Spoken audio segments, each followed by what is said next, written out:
The scent of fresh basil and garlic hung heavy in the air as I pushed through the entrance of Rossini, my camera bag weighing down my shoulder like an anchor. 45 minutes early. The curse of chronic anxiety mixed with desperate professionalism. $2,000 for a single night of work would save me from eviction, from another month of instant ramen and apologetic calls to the landlord. I couldn't afford to be late. I couldn't afford anything, really. The restaurant stretched before me in elegant emptiness. Warm light from wrought iron chandeliers cast amber patterns across white tablecloths and dark wood paneling. This was old Boston money, the kind of establishment where power exchanged hands over wine older than I was. The North End always felt like stepping into another era, where Italian heritage ran deeper than the cobblestone streets outside. I began unpacking my equipment, hands steadier with a camera than they ever were in social situations. The celebration wasn't supposed to begin for another hour. Plenty of time to scout angles, test lighting, prepare for the moment when this empty space would fill with bodies and noise and expectation. The heavy oak door swung open behind me with enough force to send my heart hammering against my ribs. He filled the doorway completely. Broad shoulders in a charcoal suit that probably cost more than my rent. Dark hair precisely styled. A presence that seemed to compress all the air from the room. I'd seen the photos when researching the client. Vincent Salvatore, 35, owner of Salvatore Construction, prominent businessman with ties threading through half of Boston's development projects.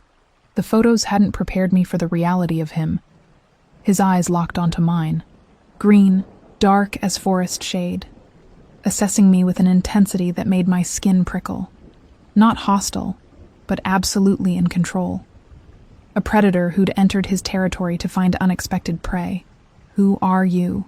His voice matched the rest of him. Deep, measured, carrying authority that didn't need volume. Elena Rivera, the photographer. My voice came out steadier than I felt. "I'm setting up for tonight. I can step outside if you need privacy before the event." He moved toward me with deliberate steps, and I fought the instinct to retreat.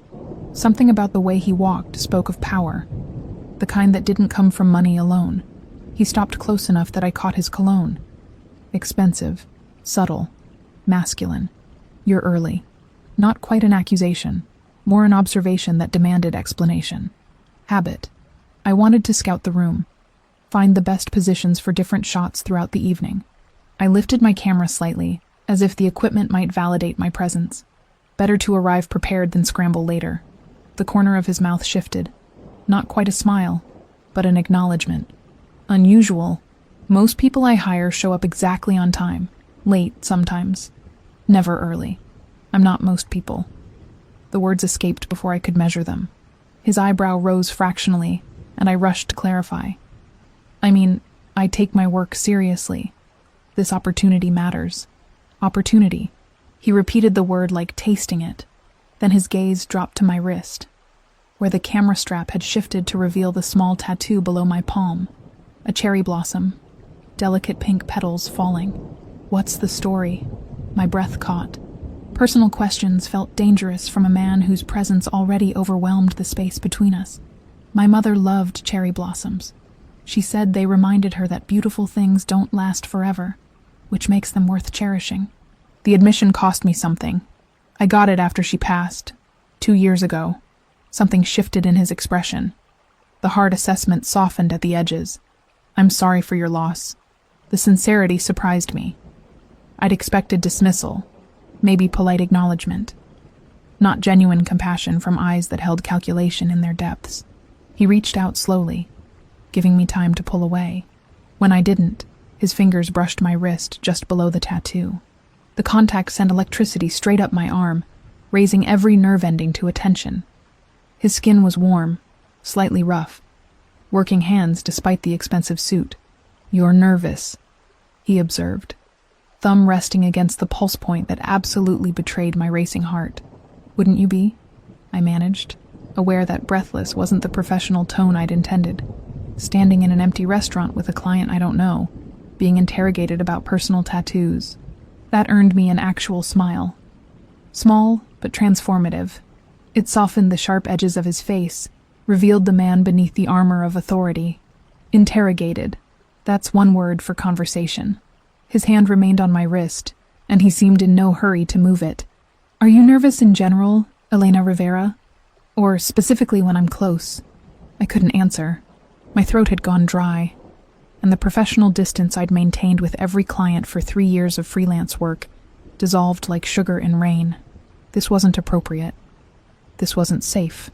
This was dangerous in ways that had nothing to do with business, and everything to do with the heat building between us in this empty room. The door opened again, breaking whatever spell had woven itself around us. A man in his 40s entered, gray threading his dark hair, eyes sharp and assessing. He took in the scene, me and Vincent standing close enough for intimacy, and his expression hardened. Boss, didn't expect you for another hour. His tone carried disapproval barely masked as professionalism. Vincent released my wrist, but slowly, deliberately, making clear the interruption annoyed him. Ray, this is Elena Rivera, tonight's photographer. Elena, Ray Castellano. He handles security and various concerns. Ray's handshake was perfunctory, his gaze measuring me and finding me wanting. Ma'am. Then to Vincent, voice lower but still audible. We need to discuss tomorrow's meeting with Donatelli before everyone arrives. Vincent's jaw tightened fractionally. The name meant nothing to me then, but I recognized tension when I saw it. Later, give me the room. Ray hesitated, glanced at me again with something between suspicion and warning, then withdrew. The door closed with a definitive click. I should finish setting up. I needed distance from whatever this was. Space to breathe without drowning in the pull of him. Yes, you should. But he didn't move, trapping me in the gravity of his presence. The celebration will run late. I pay well for quality work. Stay until the end. Of course. Professional Elena returning, grasping at composure. That's part of the contract. Good. He turned to leave, then paused at the threshold. Elena, I'm glad you arrived early. And then he was gone, and I could finally exhale. The next hour passed in mechanical preparation. Guests began arriving in waves. Men in expensive suits, women dripping jewelry, everyone carrying themselves with the confidence of people accustomed to power. I faded into the background, camera raised, capturing moments of laughter and conversation, and the intricate dance of social hierarchy. But I felt Vincent's eyes throughout the night. Across the crowded room, during conversations with associates who deferred to him with visible respect, even while cutting into the elaborate cake someone presented, his gaze found me repeatedly, holding longer than necessary, reminding me of that moment when his fingers had pressed against my pulse. I photographed him naturally as part of my work, the way he commanded attention without demanding it, how men leaned in when he spoke, hanging on every measured word. The rare smiles he offered that transformed his severe features into something approaching warmth. Through my lens, he became both more and less than the intimidating presence who'd questioned me in the empty restaurant. More human, more dangerous. Near midnight, as guests began departing in clusters of drunken farewells and business cards exchanged, Vincent approached my position near the bar. Let me see. He gestured to my camera. I pulled up the gallery, scrolling through hundreds of shots. He leaned close to view the screen, and I was trapped again in the orbit of him. His cologne, the heat radiating from his body, the absolute focus he directed at the images. These are exceptional. He paused on a candid shot of him laughing with an older gentleman, something genuine and unguarded in his expression. I didn't know I looked like that. Like what? Happy. The word carried weight, like an admission he hadn't intended. His eyes met mine, inches away. You have real talent, Elena. Thank you. My voice barely qualified as a whisper. He pulled an envelope from his jacket, pressed it into my hands. Your payment, with a bonus for arriving early and staying late. I opened it later, in the safety of my car with hands that trembled from adrenaline, and something I refused to name. $4,000. Double what we'd agreed. And tucked inside, a business card with a number written in bold, masculine handwriting. Call me directly. Vincent. I drove home through empty Boston streets, gripping the steering wheel like an anchor to reality. I should feel relieved, grateful. The money solved my immediate crisis, and bought me breathing room for the first time in months. Instead, I felt terrified, because I knew with absolute certainty that I would call that number, that despite every self-preservation instinct, screaming warnings about powerful men and dangerous attractions, I couldn't stop replaying the moment his fingers had found my pulse and known exactly how he affected me. The card burned in my pocket like a promise. Or a threat. Maybe both. 2 weeks. I lasted exactly 2 weeks before the weight of that business card in my wallet became unbearable. 10 days of telling myself I was being ridiculous, that the electricity between us had been imagined, magnified by stress and desperation. 4 more days of admitting I was lying to myself. The eviction notice still sat on my kitchen counter when I finally pulled out my phone. My landlord had accepted the payment but made clear I was on thin ice. 1 more late month and I'd be searching for a new apartment in a market I couldn't afford. Pride said I should find other clients, build my portfolio through normal channels. Survival said pride was a luxury I didn't possess. My finger hovered over the number. This was professional, I told myself. A successful client following up for potential additional work. Nothing more. He answered on the first ring. "I thought you weren't going to call." Vincent's voice carried through the phone like aged whiskey, smooth and burning. No greeting, no pretense, like he'd been waiting with the phone in his hand. I almost didn't. Honesty felt safer than games with a man who seemed to read people like I read light and shadow through a lens. "But you did." "Why now?" "Because I need work." The truth stripped bare. And because I haven't stopped thinking about that night. Silence stretched between us, loaded with unspoken acknowledgement. Then, "I have an event. Friday. Benefit dinner for the Salvatore Foundation. $3,000, same terms as before. More than generous for what was likely a smaller gathering than his celebration. We both knew it. I'll be there. Send me the details." "Elena?" My name in his mouth felt intimate. "I'm glad you called." The line went dead before I could respond, leaving me staring at my phone and wondering what exactly I'd just agreed to. Friday arrived wrapped in October cold, the kind that seeped through inadequate jackets and reminded you winter was coming.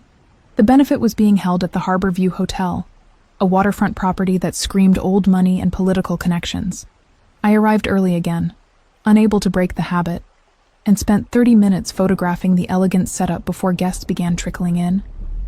Vincent appeared precisely at 7.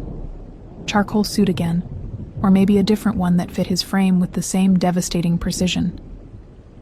His eyes found me immediately across the crowded ballroom, and the intensity of his gaze made my hands unsteady on the camera. He didn't approach me during cocktail hour. Instead, I watched him work the room with practiced ease, shaking hands and exchanging quiet words with men whose faces I recognized from news articles about city development and political campaigns. Power recognized power, and Vincent moved through it like a shark through water, but I felt him tracking me throughout the evening. Every time I shifted position, every time I crouched for a different angle, his awareness followed. The invisible thread between us pulled tighter with each passing hour. Near the bar, I overheard a conversation that made my instincts prickle. Ray stood with Vincent, their heads bent close in the way of men discussing things they didn't want overheard. I wasn't trying to eavesdrop, but my position behind a decorative column put me in unfortunate proximity. "Donatelli is pushing hard on the port territory." Ray's voice carried barely controlled frustration. "We've lost control of 2 access points this week. He's recruiting from our guys, Vincent, offering better percentages. Then we remind them why loyalty matters." Vincent's tone held edges I hadn't heard before.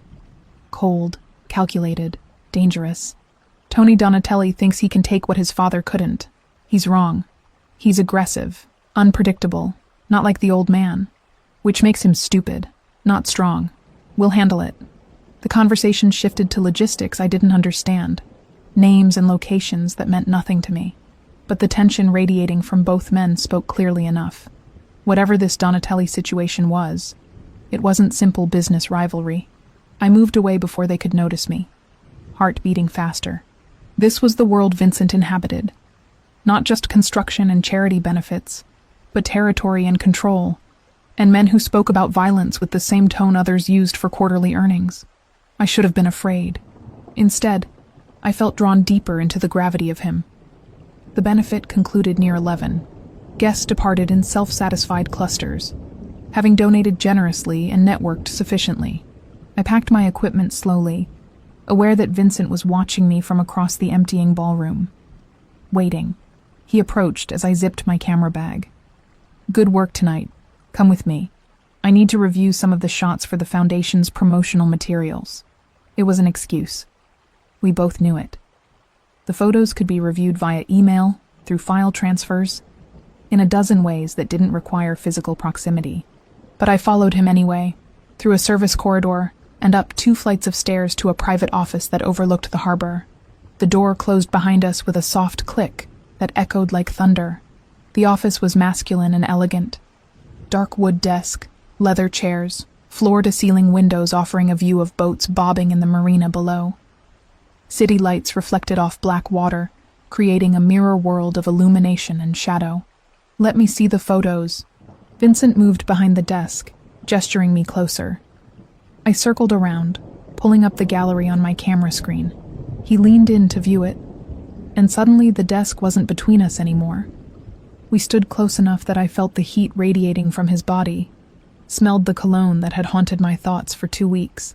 His hand covered mine on the camera, ostensibly to control the scroll through images, but his thumb stroked across my knuckles with deliberate slowness, and my breath caught audibly. "Elena." My name again, but different this time. Rough, wanting. "Tell me I'm not imagining this." "You're not." The admission felt like jumping off a cliff. "You're absolutely not." He turned me to face him with hands on my shoulders, backing me against the heavy desk.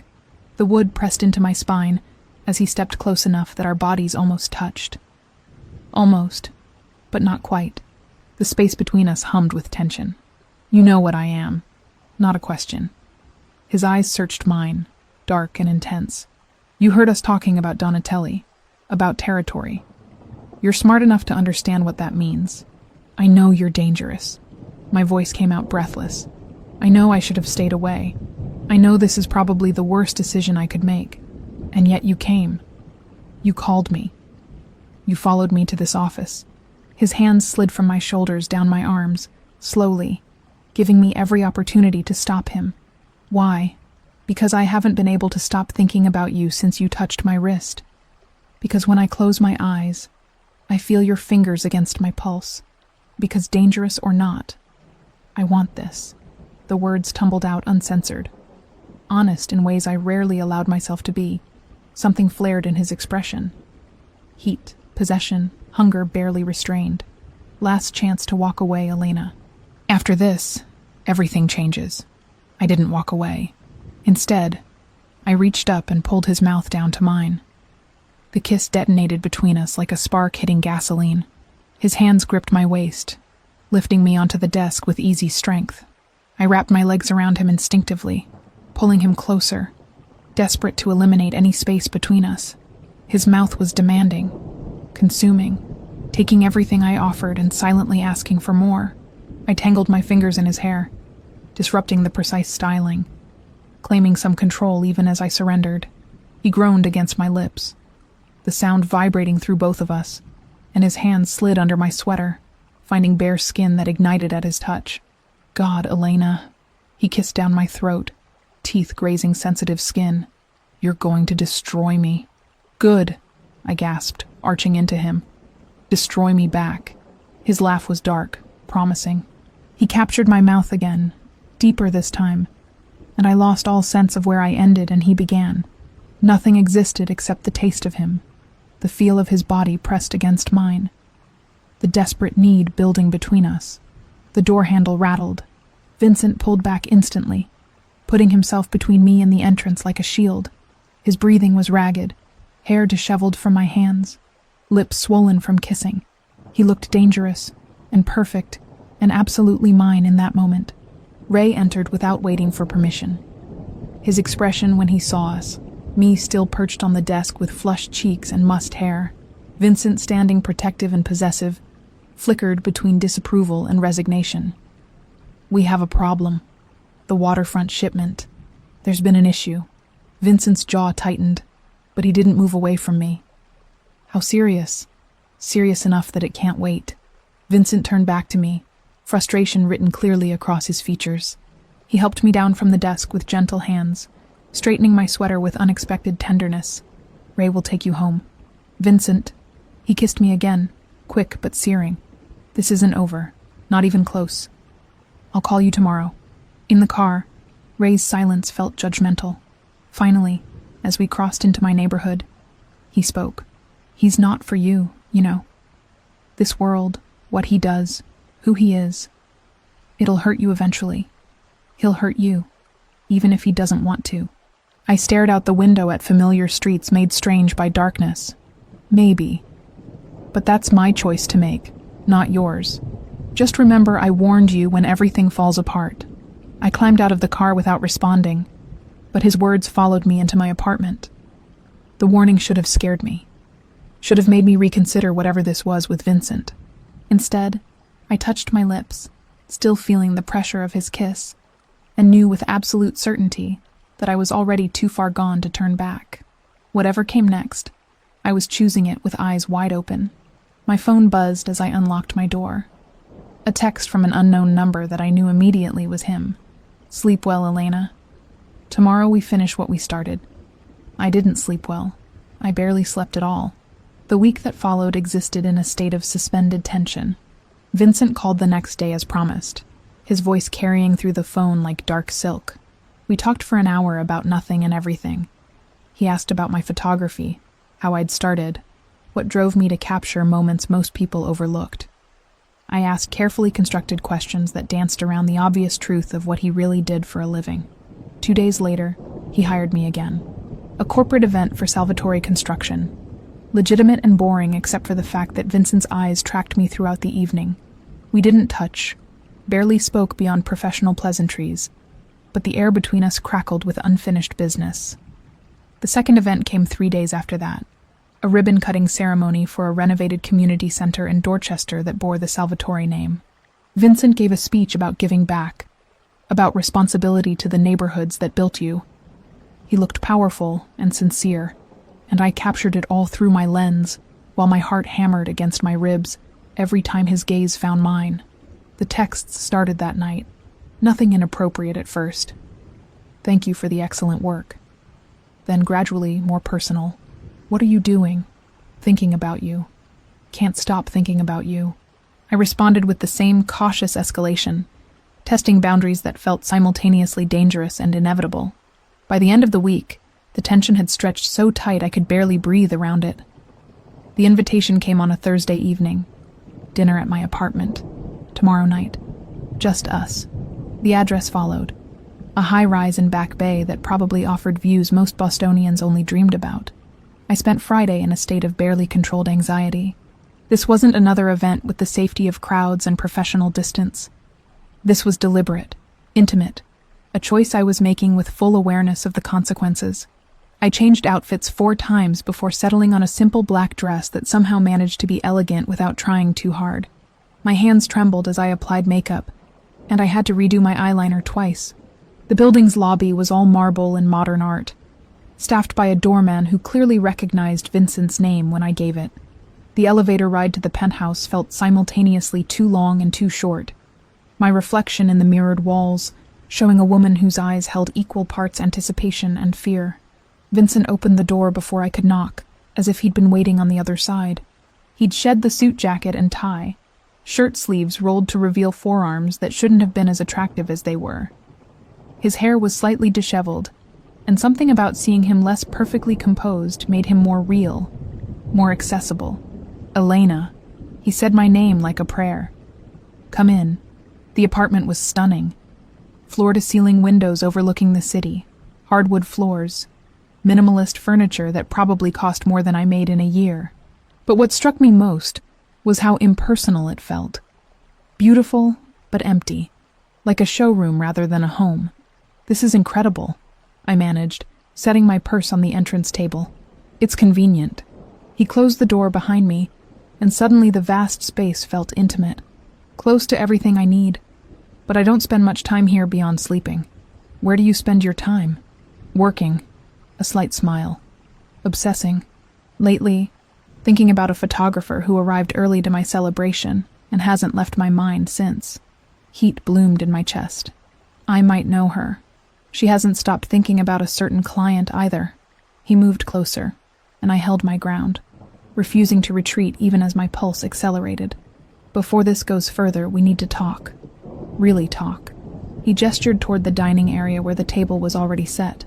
Dinner first, then decisions. The meal was catered. Italian, obviously. The kind of authentic cuisine you only found in the North End restaurants that had been family-owned for generations. We ate and talked, the conversation flowing easier than it should have between two people from completely different worlds. Vincent told me about inheriting everything at 28 when his father died. Heart attack, they said. But in our world, nothing is ever that simple. My mother lasted 2 more years before the grief took her. I was 30, suddenly responsible for an organization I'd been trained to lead, but never expected to inherit so soon. Our world. I repeated his words carefully.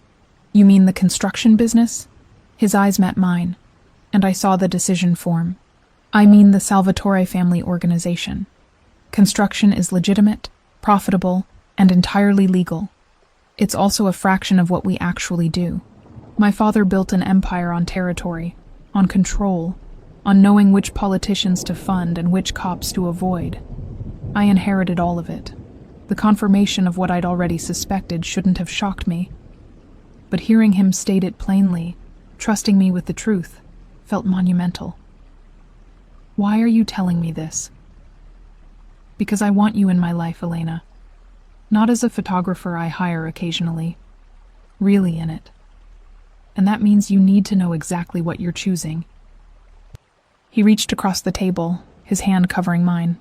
I can offer you work, protection, money, but I can't offer you normal. I can't promise safety or simplicity. What I do, who I am, it comes with risks. I turned my hand over, lacing my fingers through his. I lost normal when my mother died, when I realized life could end without warning, that every safe assumption was a lie we told ourselves. At least with you. The danger is honest. That's a hell of a rationalization. Maybe. Or maybe I'm just tired of being afraid all the time. With you, I'm afraid of different things. Better things. He stood, pulling me up with him. I want to offer you a position. Official photographer for the Salvatore organization. $6,000 a month. Salary, not freelance. You document our legitimate operations, corporate events, charity functions. Nothing illegal, nothing that would compromise you, but you'd be mine professionally. Officially part of my world. $6,000 monthly. Financial security I hadn't known in years. But the way he said mine suggested the position encompassed more than photography. And personally, my voice came out steadier than I felt. Personally, I want you here. In this apartment, in my life, in my bed. His hands framed my face, thumbs stroking my cheekbones. But that's your choice. The job stands either way. I won't use employment as leverage for anything else. What if I want both? The question escaped before I could measure it.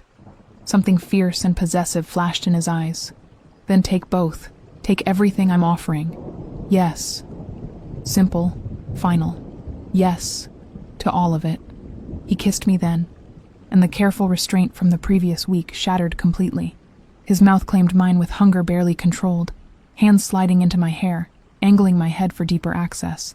I pressed against him, feeling the solid strength of his body, the evidence of his desire against my hip. Dance with me. He pulled back enough to murmur against my lips. There's no music. Don't need it. Just need you. We moved together in the silence, bodies pressed close, swaying to a rhythm only we could hear. His hands traced down my spine, pulling me impossibly closer. I buried my face in his neck, breathing in the scent of him, feeling his heartbeat against my chest. I think about you constantly, he whispered into my hair. In meetings, I lose focus. Ray thinks I'm distracted. He's right. You've made me dangerous to myself, Elena. A man in my position can't afford distraction. I tilted my head back to meet his eyes. Then stop thinking. Just feel. His laugh was low, almost pained. Impossible now. You're in my head, under my skin. There's no stopping it. He kissed down my throat and I gasped, arching into him. His hands found the zipper at my back, sliding it down with agonizing slowness. The dress pooled at my feet, leaving me vulnerable in the ambient light from the city beyond the windows. Beautiful. His voice was rough, reverent.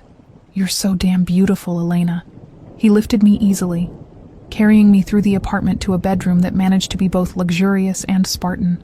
The bed dominated the space, and he laid me on it with unexpected gentleness before covering my body with his. What followed was both tender and consuming. Vincent took his time, mapping every inch of my skin with hands and mouth, learning what made me gasp and shiver. When I reached for his shirt, he helped me remove it, revealing a body that was pure strength, muscles defined from more than just gym work. Scars marked his skin, stories written in violence that I traced with tentative fingers. "Don't," he murmured, catching my hand. "Not tonight. Tonight, you're the only thing that matters." When he finally moved inside me, the connection felt like more than physical, like something fundamental shifting in the architecture of my life. He watched my face with an intensity that should have been intimidating, but instead felt cherished, claimed, seen in ways I'd never experienced. Afterward, wrapped in sheets that probably cost more than my camera equipment, I should have felt out of place. Instead, pressed against his chest with his arms secure around my waist, I felt like I'd finally arrived somewhere that made sense. Morning came too quickly. I woke to find Vincent already awake, watching me with an expression I couldn't quite read. Regretting it? His voice held carefully controlled vulnerability. Terrified, I admitted. But not regretting. Never regretting. Good. He pulled me closer, kissing my forehead. Stay. Not just this morning. Stay here. Move in properly. That's fast. I'm 35 years old, Elena. I've had enough of slow. I know what I want. His eyes held mine. I want you here when I wake up. Want your things next to mine. Want to know you're safe and protected in mine, but only if that's what you want too. Over the next 2 weeks, my belongings migrated from my tiny apartment to his penthouse like a slow tide. First a toothbrush, then clothes, then my photography equipment filled a corner of his massive living room. We never discussed it formally. It simply happened. Natural and inevitable as breathing. I was choosing this. Choosing him. Choosing a life I couldn't have imagined a month ago. And for the first time since my mother died, I felt truly alive. 2 months of living with Vincent taught me that intimacy reveals truths no amount of dating could uncover. The way he took his coffee, black and scalding at 5:30 each morning. How he worked through problems in silence, pacing the apartment like a caged predator until solutions crystallized. The nightmares that occasionally gripped him, leaving him gasping awake with a violence that broke my heart. My role as official photographer for Salvatore operations became routine surprisingly quickly. Corporate events at construction sites where politicians praised Vincent's investment in Boston's infrastructure. Charity dinners, where the city's elite wrote checks that would fund community programs bearing the Salvatore name. Ribbon cuttings, groundbreaking ceremonies, endless networking functions where power exchanged hands over wine and carefully neutral conversation. I documented it all, becoming a familiar presence that people gradually stopped noticing. The woman with the camera, Vincent's photographer, part of the background machinery that made his world function. Ray still watched me with barely concealed skepticism, but the outright hostility had faded into grudging acceptance. Sophia Ricci became an unexpected ally. Elegant and calculating, she'd been with the organization for 6 years, handling what Vincent vaguely described as strategic planning.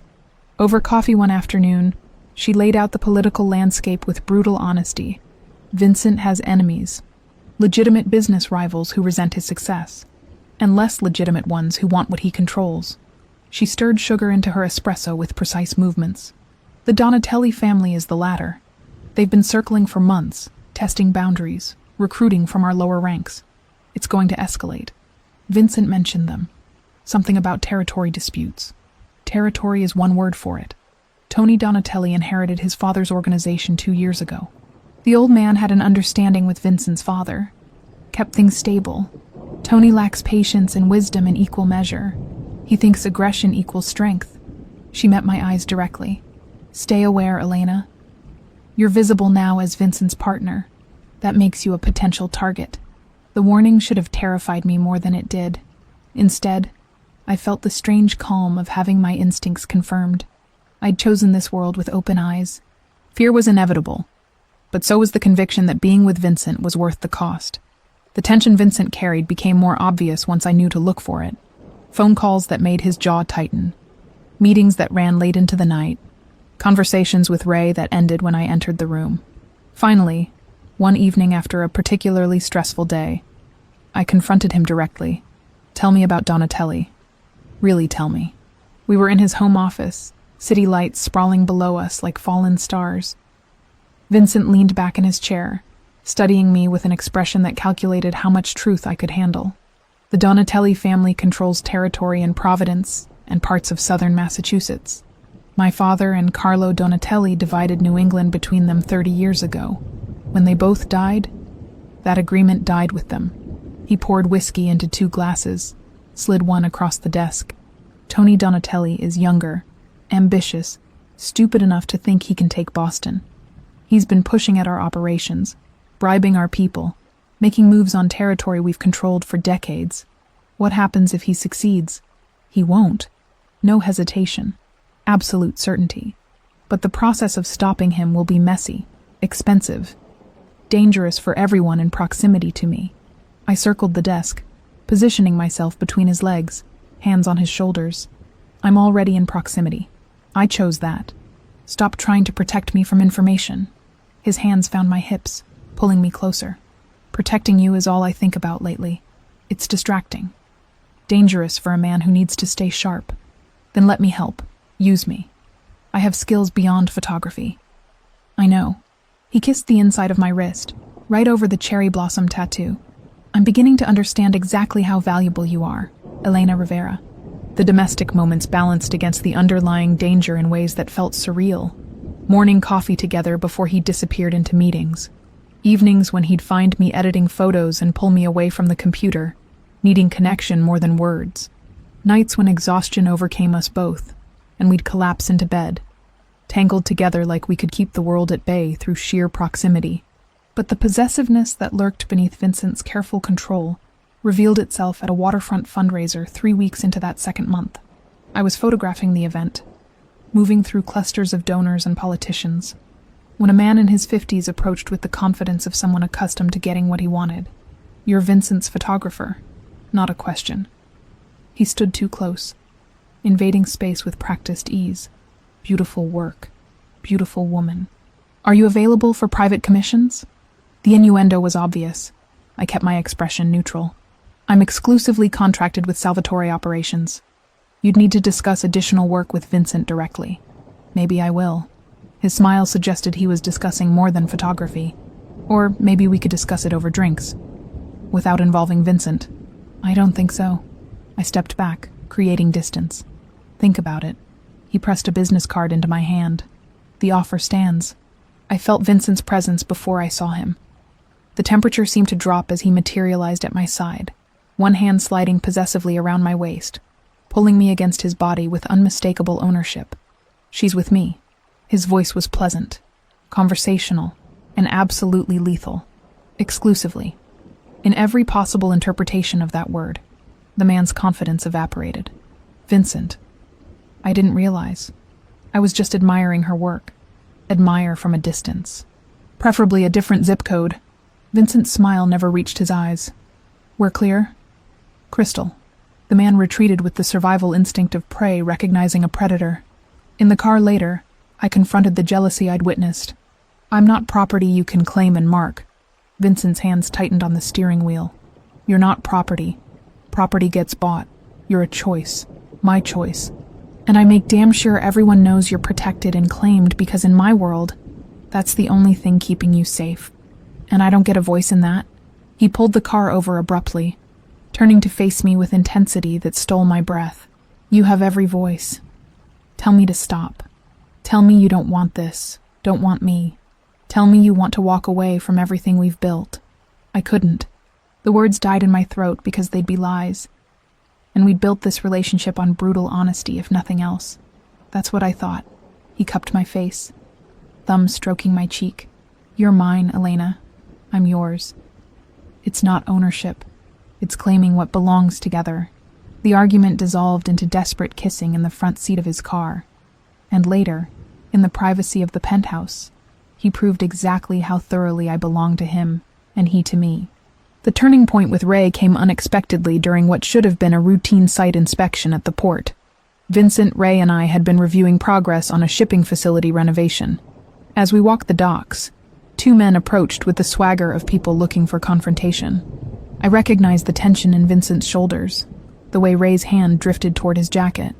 The men made comments designed to provoke, references to Donatelli and territory that meant nothing specific to me, but clearly struck nerves. Vincent's jaw tightened, his entire body coiling with barely restrained violence. He took a step forward, and I saw the situation spiraling into something that would end badly for everyone. Police patrolled this area. Witnesses crowded the dock. Whatever Vincent was about to do would have consequences. I touched his arm gently, camera hanging from my neck, a silent reminder of the public nature of our surroundings. He froze, muscles rigid beneath my fingers. His eyes met mine, and I watched him calculate, reconsider, choose control over instinct. Gentlemen, his voice was ice cold but measured. Convey my regards to your employer. Tell him we should talk. Professionally. The men looked disappointed at being deprived of a confrontation. They left with a few more provocative comments that Vincent ignored, walking away with deliberate calm. Ray watched the entire exchange with an expression I couldn't read. Later that evening, he appeared at the penthouse door with a proposition I never expected. You kept him from making a mistake today. Ray's tone was grudging respect. He listens to you. That's rare. Valuable. He shifted his weight. If you're staying in this world, you need skills beyond photography. I'll teach you basic defense, how to read situations, spot danger, protect yourself when protection isn't immediately available. Vincent would approve of this? Vincent would insist on it if he thought of it himself. 3 times a week. We start tomorrow. Over the following weeks, Ray proved to be a demanding but effective teacher. He taught me awareness first, how to scan rooms and identify exits, read body language and spot concealed weapons. Then came physical defense, dirty fighting techniques designed not for winning, but for creating enough chaos to escape. Sophia approved entirely. Knowledge is armor in our world, Elena. Ray teaching you is the closest to a blessing you'll get from the old guard. But the real intimacy, the moments that bound me irrevocably to Vincent, came in darkness when his defenses finally crumbled. 2 months in, I woke to find him thrashing in sleep, trapped in a nightmare that had its claws deep. Sweat dampened his skin, his breathing ragged, hands clenched into fists. Vincent, I touched his shoulder gently. Wake up, you're safe. He woke with violence, grabbing my wrist before consciousness caught up with instinct. Recognition flooded his eyes, followed immediately by horror. God, Elena, did I hurt you? No, you had a nightmare. I pulled him against my chest, cradling his head, fingers threading through his hair. I'm here. You're here. We're safe. His arms wrapped around me with desperate strength, face buried against my neck. I felt moisture on my skin and realized he was crying silently, the kind of tears that only emerged when all other defenses had been exhausted. They killed them in front of me. He whispered eventually. My parents. I was 15. Thought I could stop it. Couldn't. Just watched them die and survived, because I wasn't important enough to kill yet. I'm so sorry. Inadequate words for immeasurable trauma. I dream about it.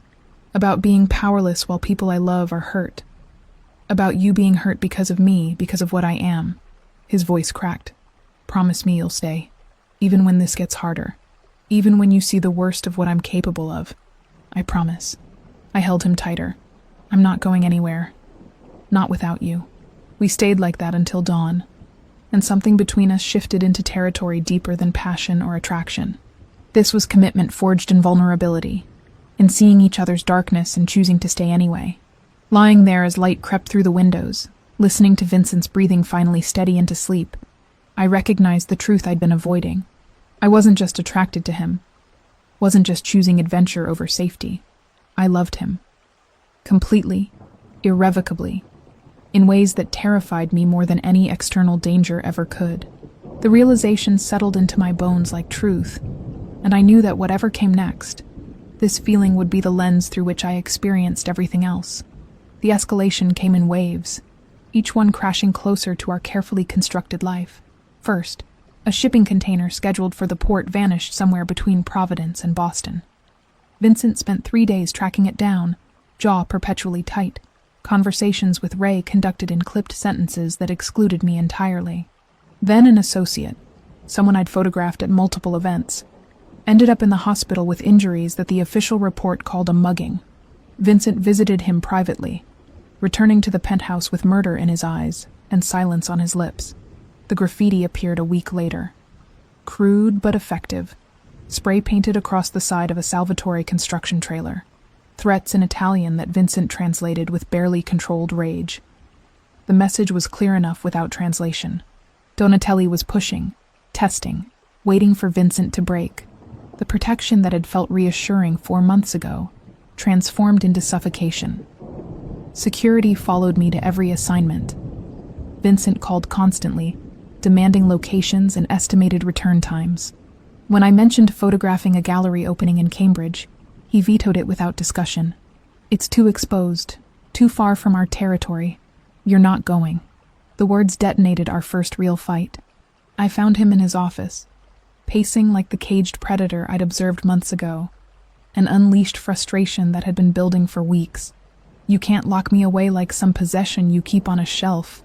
My voice shook with anger. "I'm not a thing to be hidden and protected until you decide it's convenient. This isn't about convenience." He turned on me, and for the first time I saw real fear beneath the anger. "Donatelli knows about you, Elena. He's seen photos of us together. Associates have mentioned you by name in conversations we've intercepted. You're visible, which makes you vulnerable, which makes you a target he'll use to get to me. Then teach me to protect myself instead of treating me like I'm made of glass." I crossed my arms, holding my ground even as his intensity threatened to overwhelm me. "You're not the only one who can be strong, Vincent. I know that." His hands clenched and unclenched at his sides. "But understanding you're capable and risking you are different things entirely. I didn't choose this life to become your prisoner." The words came out harsh, but necessary. "If being with you means giving up my independence, my work, my ability to exist in the world, then what's the point?" He closed the distance between us in 2 strides, hands framing my face with a gentleness that contradicted his expression. "The point is keeping you alive. The point is not getting a call that Donatelli's people grabbed you off the street and are using you to force my hand. The point is that I cannot, will not lose you." The raw vulnerability in his voice cracked something in my chest. This wasn't about control. This was terror wearing the mask of protection, fear manifesting as restriction. "Then help me be less vulnerable." I softened my tone, hands covering his. "Don't push me away. Bring me closer. Let me understand enough to protect myself." I watched him struggle with the concept, watched 35 years of instinct war against logic. Finally, he pulled me against his chest, arms wrapped tight enough that I felt his heartbeat hammering. "If anything happened to you because of me, because of what I am, I wouldn't survive it." The confession was muffled against my hair. "You're not just someone I care about, Elena. You're the only thing that makes any of this worthwhile." We stood like that until his breathing steadied, until the panic receded enough for rational thought to return.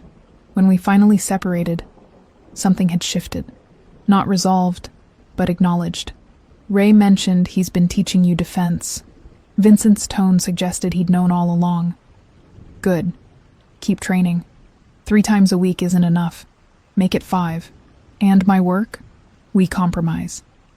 You take assignments with security. Nothing in territories where I can't guarantee your safety. And you wear this."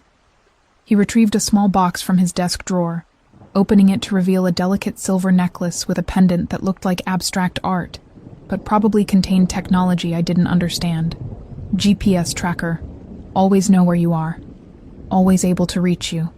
I should have bristled at the implication. Instead, I recognized it for what it was. His way of managing fear I couldn't eliminate. "Okay?" But you have to meet me halfway. Stop shutting me out of decisions that affect both of us. Deal. He fastened the necklace himself, fingers lingering against my skin. I'm sorry for trying to cage you. I'm sorry for not understanding how scared you've been. The kiss that followed was apology and promise tangled together, gentle before turning desperate. We'd been physically distant for a week, tension and anger creating walls neither of us knew how to breach. Now those walls collapsed, and Vincent backed me against his desk with hands that trembled slightly, control fraying at the edges. I missed you. His mouth traced down my neck. You've been sleeping beside me every night, and I still missed you. Then stop missing me. I pulled him closer, fingers working at his shirt buttons. I'm right here. What happened next was urgent and intense, reconciliation expressed through touch more than words. Afterward, sprawled across his desk with paperwork scattered to the floor, we started laughing at the absurdity of it all. Very professional. I gestured at our disheveled state. Extremely. He kissed me again, slower, but effective communication.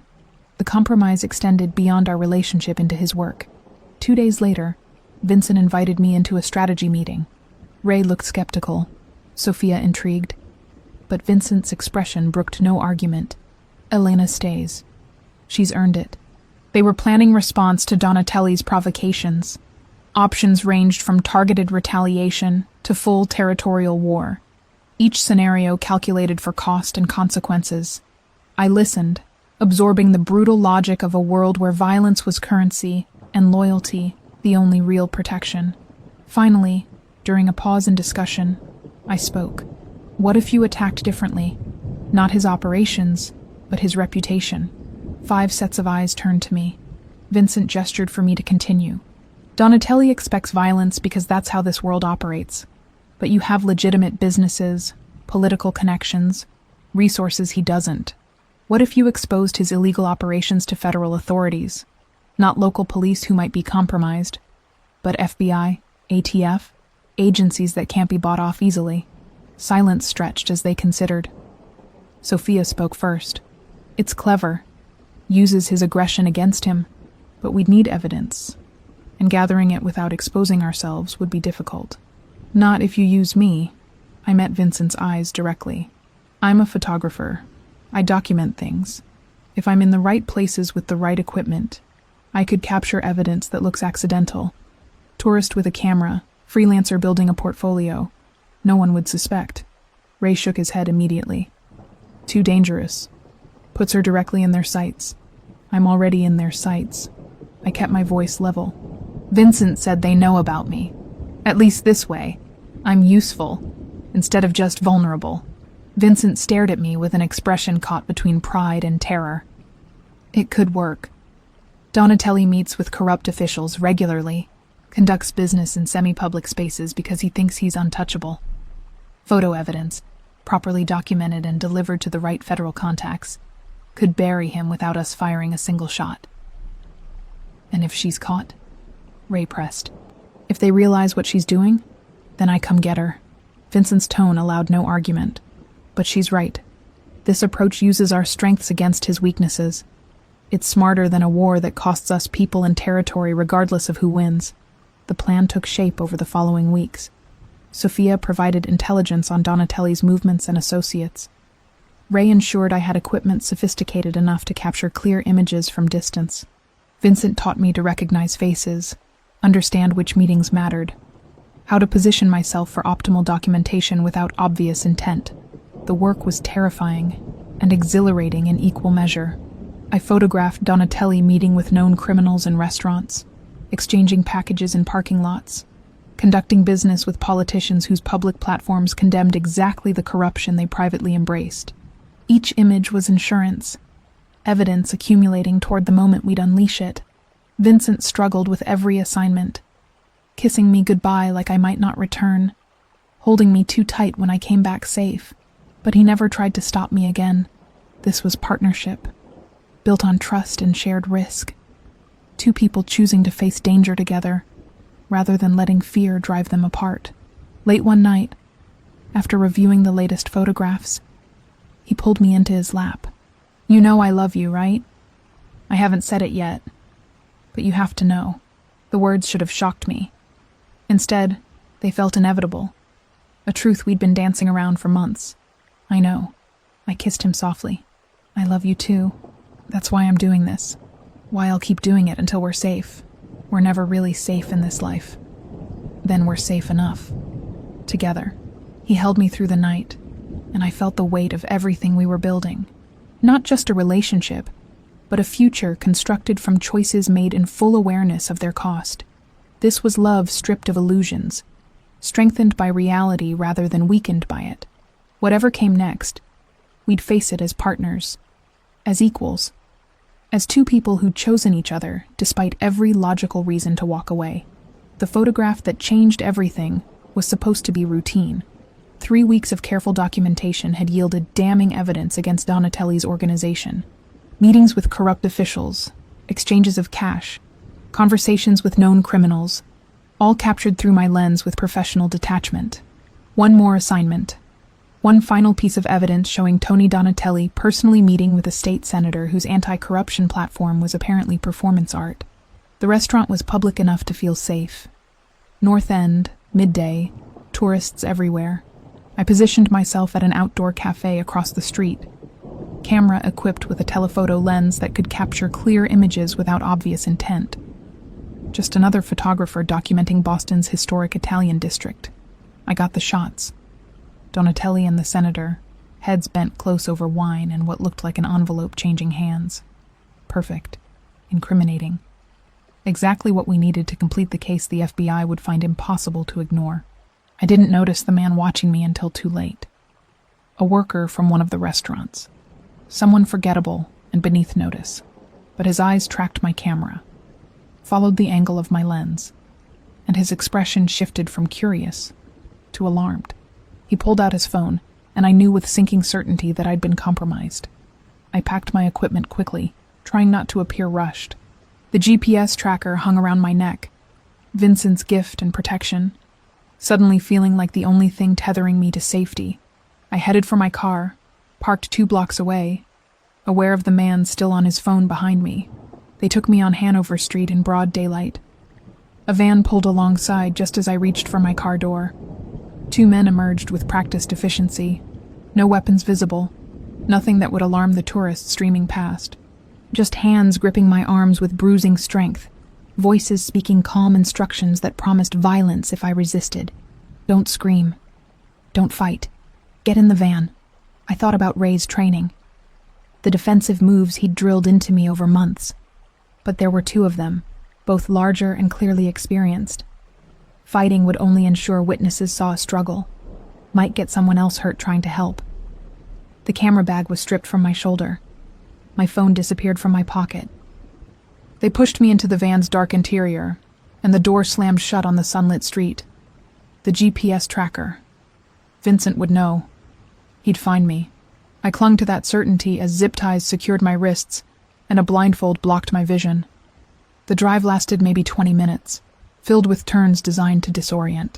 When the van finally stopped and they hauled me out, I smelled salt water and industrial decay.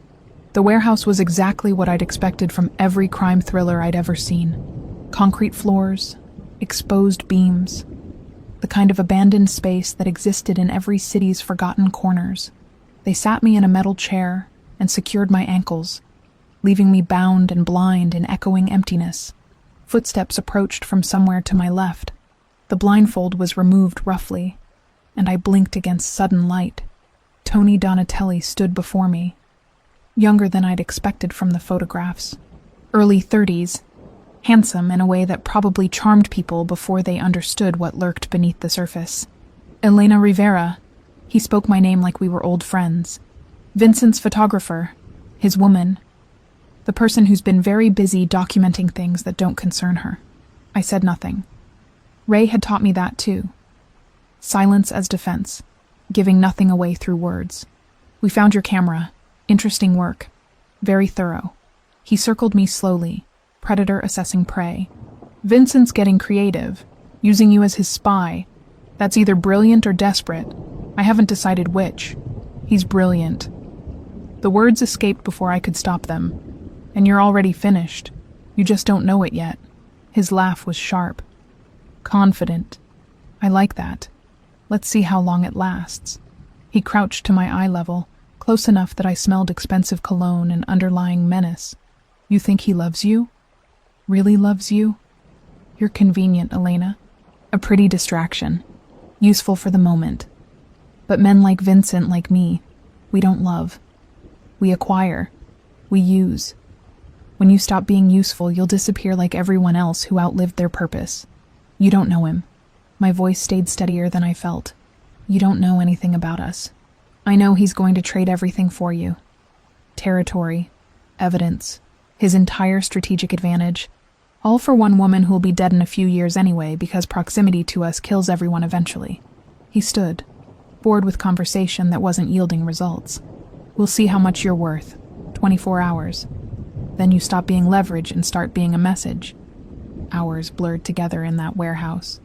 They didn't hurt me physically, but the psychological weight of captivity pressed down with crushing force. Tony returned periodically with questions about Vincent's operations, security procedures, locations of important assets. I gave him nothing, even as fear gnawed at my composure. 8 hours after they took me, the warehouse exploded into chaos. The shooting was brief, but absolutely terrifying. Gunfire from multiple directions, shouting, the sound of bodies hitting concrete. I stayed frozen in the chair, unable to see anything beyond my immediate surroundings, praying desperately that Vincent's people were winning whatever battle raged beyond my vision. Then Vincent was there, and the relief nearly broke me. He looked different than I'd ever seen him. Blood spattered across his face and shirt, expression absolutely murderous. Every inch the dangerous man he'd always told me he could be. This was Vincent stripped of civilization, pure predator protecting what was his. Tony Donatelli grabbed me from behind, arm across my throat, using my body as shield. Stay back, or I kill her right now. Vincent stopped, but something in his eyes made my blood freeze. I'd never seen anyone look so coldly, calculatingly violent. Let her go, Tony. I'll give you one chance to run. One. More than you deserve. Tony laughed, but it sounded forced. You think I'm afraid of you? This is my play. My territory now? Look at my eyes. Vincent's voice was whisper-soft, more terrifying than shouting. Really look. And tell me if you think you're walking out of here alive. Whatever Tony saw made him hesitate. The pressure on my throat loosened fractionally. Ray materialized behind him like smoke, weapon pressed to Tony's spine, efficiently disarming him before he could react. Vincent zip-tied Tony himself, movements precise and controlled, but I saw his hands trembling with suppressed rage. Then Ray was cutting me free, and I was moving, running to Vincent despite the blood and violence and everything logical telling me I should be afraid. You came. The words were all I could manage. His hands were everywhere, checking for injuries with frantic thoroughness, trembling in ways that spoke of terror barely controlled. Always. God, Elena, always. I'll always come for you. In the car, wrapped in Vincent's jacket because I couldn't stop shaking, I watched him make careful, controlled phone calls. Nothing impulsive, nothing reckless. The predator I'd witnessed was already leashed, replaced by the strategic mind that had built his organization. At the penthouse, he examined every inch of me, needing physical proof of my safety. Did he hurt you? Truth, Elena. I need truth. He scared me, but he didn't hurt me physically. I'm okay. We're okay. The touch transformed from desperate worry to desperate need. He needed to reaffirm life, connection, that I was still here and whole and his. We made love with an intensity that felt like reclamation, Vincent trembling against me in ways he'd never allowed himself before. I almost lost you. His voice broke on the words. Almost. I held his face, forcing him to meet my eyes. But you didn't. I'm here. With you. Always with you. That night, he didn't sleep. Just held me, hand over my heart, feeling it beat against his palm like proof of survival. The aftermath unfolded methodically. Vincent delivered every piece of evidence to the FBI through channels Sofia had cultivated over years. Federal investigation opened within days. Simultaneously, he dismantled Donatelli's organization piece by piece, turning informants, severing supply lines, isolating them financially until the structure collapsed. Tony Donatelli was arrested 2 weeks later on federal charges. No bail, facing decades in prison. His family's attempt at revenge fizzled when associates abandoned them en masse. Vincent absorbed the territory with tacit approval from other families who respected strategy over brutality. But there were costs. Federal attention increased scrutiny on all of Vincent's operations. He had to be more careful, more legitimate. Knowing eyes watched closer now, it was worth it. We both knew it was worth it. Lying in bed weeks later, finally safe, finally breathing freely again, Vincent whispered against my hair. I meant what I said. Always. No matter what comes. Always. Always. I echoed, and believed it completely. The month after Tony Donatelli's arrest felt like emerging from underwater. Vincent's tension didn't disappear overnight, but it gradually loosened from chokehold to manageable wariness. We fell into a rhythm that resembled normalcy.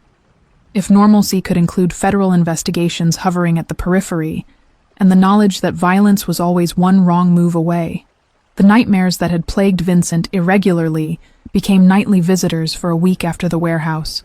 I'd wake to find him rigid beside me, caught in dreams where the rescue went differently, where he arrived too late.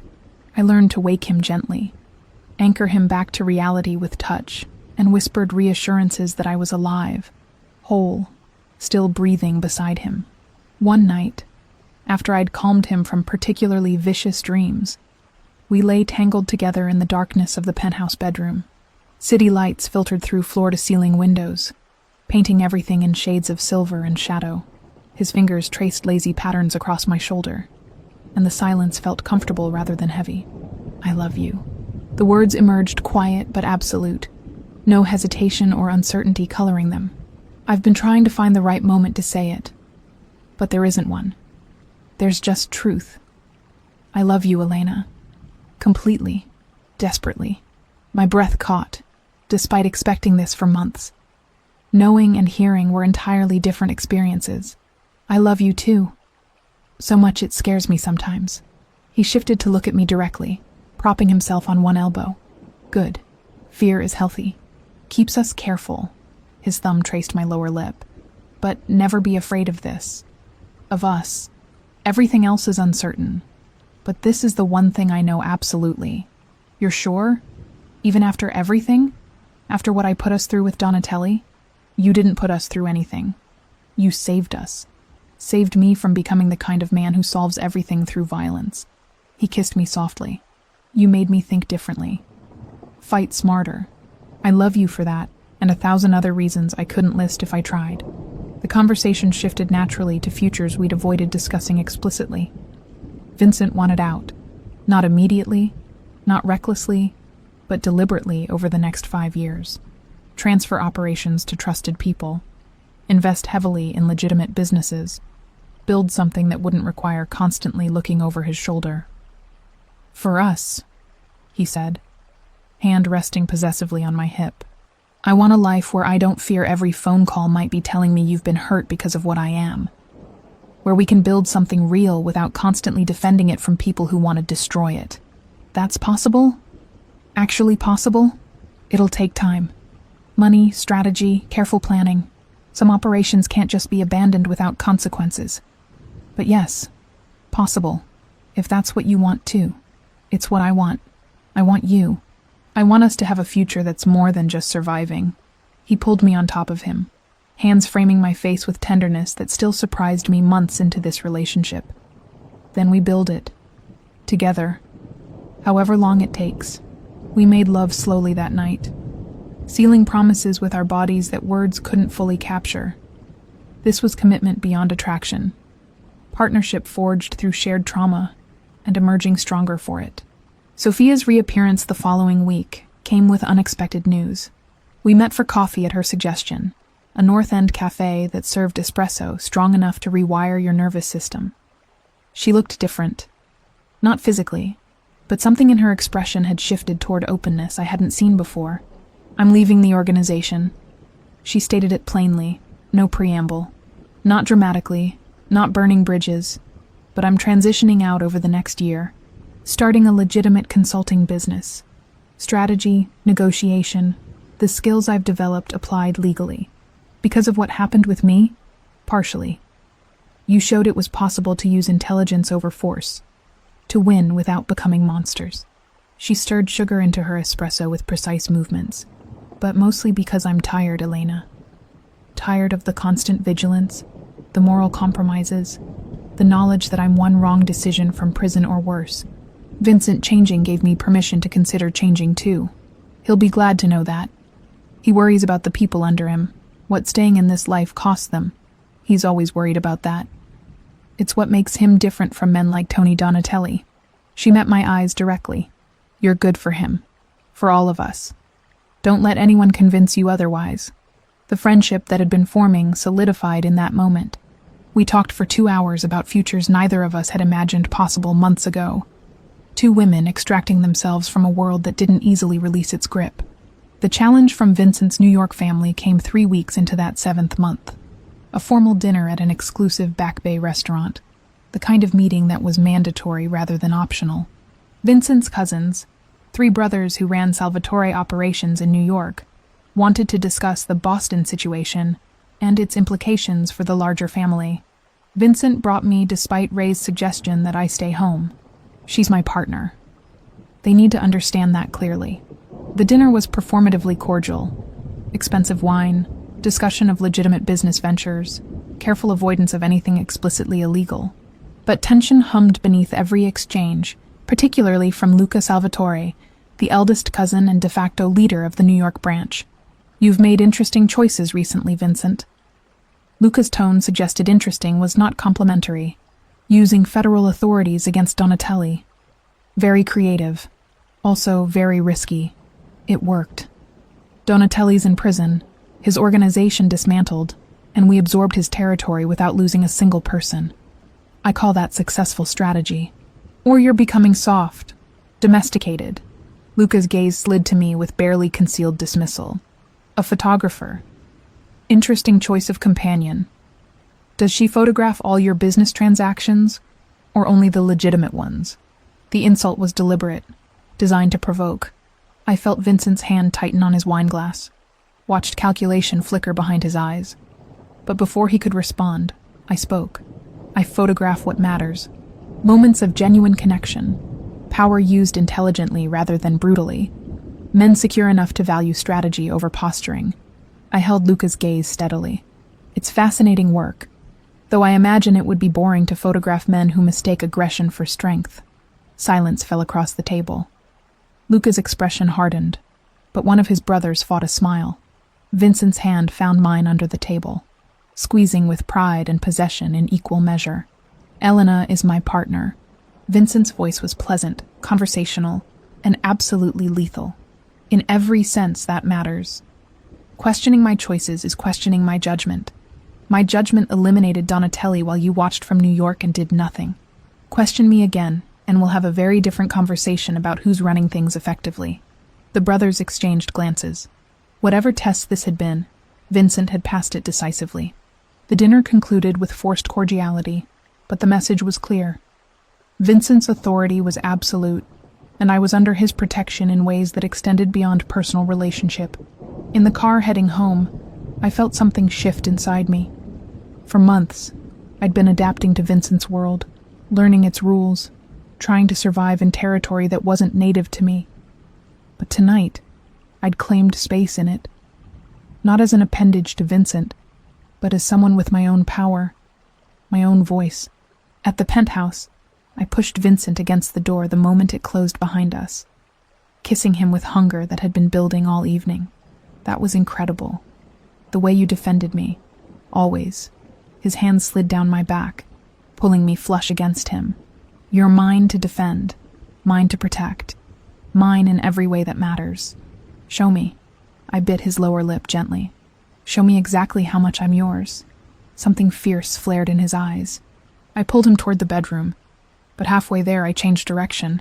pushing him into his office instead. He went with bemused compliance until I shoved him into the leather chair behind his desk. "Elena, my turn to be in control tonight." I straddled him, hands already working at his shirt buttons. "You protected me, claimed me publicly. Now let me claim you back." His laugh was dark with anticipation. "By all means." What followed was intense and different from our usual dynamic. I set the pace, controlled the rhythm, took what I wanted while he watched with eyes gone dark and hungry. Seeing him surrender control, trusting me completely, sent power rushing through my veins like electricity. Afterward, still in his lap with our breathing gradually steadying, he held me like something precious. "You're magnificent, powerful, my absolute equal." I'm starting to believe that. Later, lying in bed with dawn approaching, Vincent's hand drifted to my stomach with casual intimacy. "Do you want children? Eventually?" The question should have surprised me. Instead, it felt natural, inevitable. "With you?" "Yes. Do you?" "I never thought I did. Never imagined I could give a child any kind of normal life." His fingers traced patterns on my skin. "But with you, I want everything. Family, future, all of it. Want to build something that outlasts us. Then we build it. However long it takes. We should probably get married first. Make it official." "Is that a proposal, Vincent Salvatore?" "Not yet. When I propose properly, you'll know." He kissed my temple.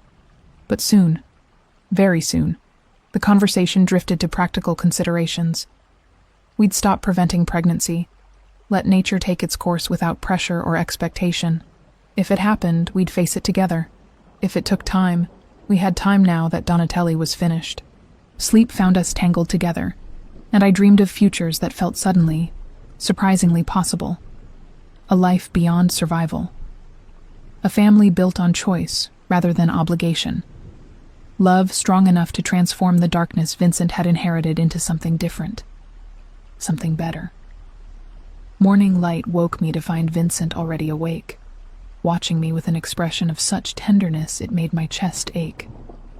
"What?" I asked, self-conscious under his scrutiny. "Just memorizing this.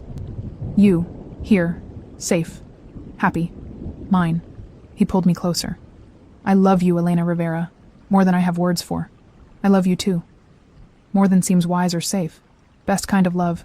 He kissed me deeply. The kind worth fighting for. And lying there in his arms, I believed him completely.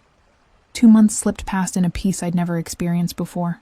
Vincent consolidated power post-Donatelli with methodical precision, but the violence that had characterized his father's reign was conspicuously absent. He negotiated, strategized, built alliances through mutual benefit rather than fear. Ray assumed more operational control, allowing Vincent to focus on legitimate expansion. Salvatore Construction won 3 major city contracts. The foundation funded community programs that actually helped people. I barely noticed when my period didn't arrive on schedule. Stress had disrupted my cycle before, and the previous months had contained enough trauma to justify irregularity. But when the second week passed, and morning nausea appeared with increasing frequency, reality crystallized with startling clarity. The pregnancy test sat on the bathroom counter like an accusation. 2 pink lines, unmistakable and terrifying. I stared at it for 10 minutes, cycling through shock, fear, and something that felt dangerously close to joy. A baby. Vincent's baby. Our baby. Life created from the connection we'd built through darkness and danger and desperate love. I needed to tell him. But the words felt too large, too momentous for casual delivery. That evening, I set the table carefully, cooked pasta from a recipe his mother had allegedly perfected, and waited for him to come home from a meeting with city planners about the new waterfront development. He arrived at 7, loosening his tie with the exhausted relief of someone grateful to shed professional armor. "Something smells incredible. Old family recipe. Or so the internet claims." My hands trembled as I served the food, and I knew he noticed. Vincent missed nothing when it came to me. We ate with small talk, masking enormous tension. Finally, between the main course and dessert I'd forgotten to prepare, I retrieved the test from where I'd hidden it in my pocket. "I need to show you something." I placed it on the table between us. He stared at it for a long moment, expressions cycling through confusion, recognition, and something that looked like wonder breaking through clouds. "You're pregnant." Not a question. His voice carried barely controlled emotion. "We're having a baby, about 4 or 5 weeks along. I found out this morning. I needed time to process before telling you, but I couldn't wait any longer." He stood so abruptly, his chair scraped against the floor, circling the table to pull me into his arms with shaking hands. I felt moisture on my neck and realized he was crying silently, the kind of tears that only emerged when every other defense had been obliterated. A baby. Our baby. He pulled back to look at me, hands framing my face. "Elena, you've given me everything. Purpose, love, and now this. I never thought I deserved any of it. You deserve all of it. You deserve happiness and family, and a future that's more than survival." He dropped to his knees right there in the dining room, still holding my hands, looking up at me with naked vulnerability. "Marry me. Right now, officially, no hesitation. Marry me, Elena Rivera. Be my wife, mother of my children, partner in everything I build from this moment forward." "You don't have a ring." I laughed through tears. "You said when you propose properly, I'd know. I don't need a ring to mean this. But yes, you're right." He stood, pulling me against him. "Give me 3 days. I'll do this properly, the way you deserve." 3 days later, he took me to Rossini, the restaurant where we'd met 9 months ago, where I'd arrived early and nervous and desperate. He'd rented the entire space, just for us, decorated with flowers and candles that transformed the familiar room into something magical. This is where it started. He led me to the exact table where we'd first really talked. "You arrived early, anxious about a job that would save your rent. I arrived early because I'm constitutionally incapable of being late." We collided in this empty room, and nothing's been the same since. He pulled a small velvet box from his jacket, opening it to reveal an emerald surrounded by diamonds, green like your eyes. "The first thing I noticed about you, the thing I see before I fall asleep and the moment I wake up. Vincent." Let me finish. He took my hand, sliding the ring on with gentle precision. "When you walked into my life, I was existing, not living, going through motions, building empire on foundations of violence and fear because that's what I'd been taught. You showed me different ways to be strong, different ways to win, different ways to love. Elena, my love, my partner, my everything. Will you marry me? Officially, legally, in front of everyone who matters?" "Yes." The word came out choked with emotion. Yes to everything. Always yes. The kiss sealed promises made in darkness and brought to light. This was choosing each other again, deliberately, with full awareness of who we were and what we were building together. Finding the house in Newton took 2 weeks of searching. We needed space, safety, distance from territories where Vincent's name carried weight that attracted attention. The property we eventually purchased was perfect. 4 bedrooms, large backyard, neighborhood filled with families who'd never heard of the Salvatore organization and wouldn't care if they had. Vincent began the transition immediately. Ray assumed control of operations Vincent couldn't immediately abandon without consequences. Legitimate businesses expanded, while illegal ones were quietly sold or dissolved. It would take years to complete, but the direction was set irrevocably. Ray's approval came unexpectedly one afternoon as I was packing boxes in the penthouse. He appeared at the door with the awkward posture of a man unaccustomed to emotional conversations. "You were good for him. For all of us." He cleared his throat. "I was wrong about you. You're stronger than I gave you credit for. Thank you, Ray. That means more than you know. The baby." Vincent's thrilled.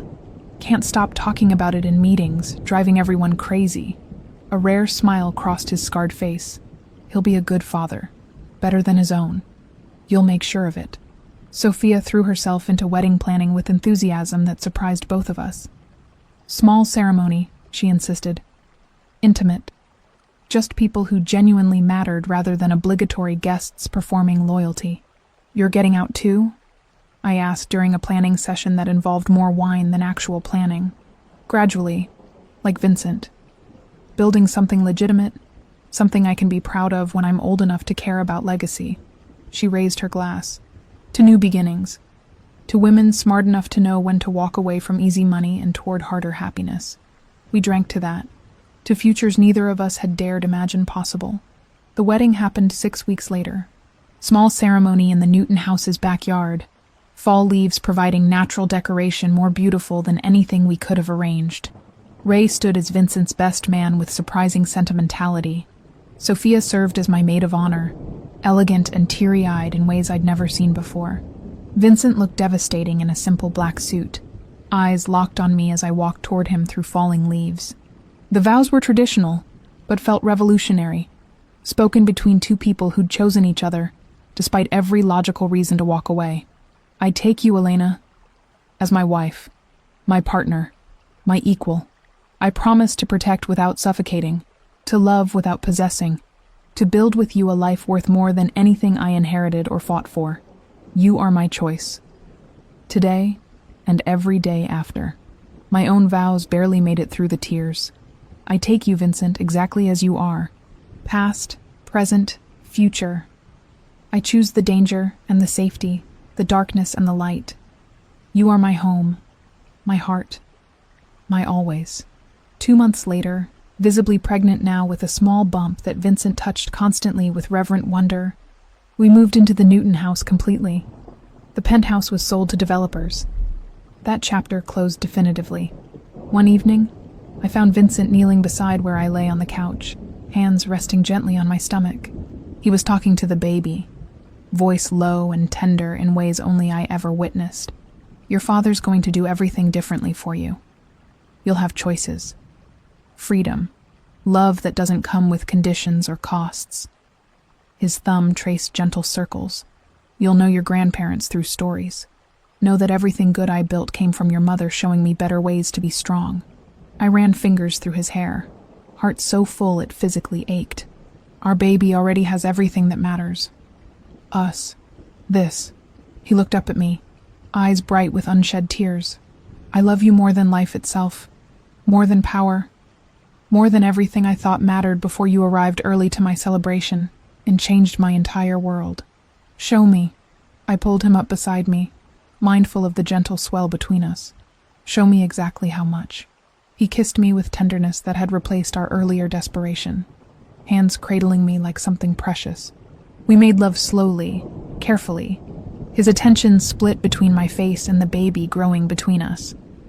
Afterward, tangled together on the couch in our new home, our new life, I felt peace settle into my bones like truth.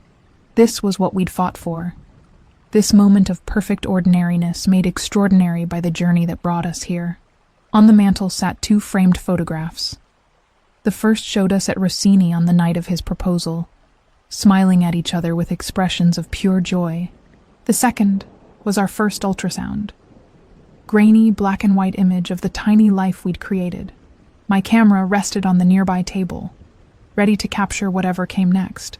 But for now, held safe in Vincent's arms, with our baby growing between us and our future, spreading before us like unmapped territory. I needed no lens to see clearly. We'd arrived at the life we'd built, together, against every odd, through every danger, and it was enough. More than enough. It was everything.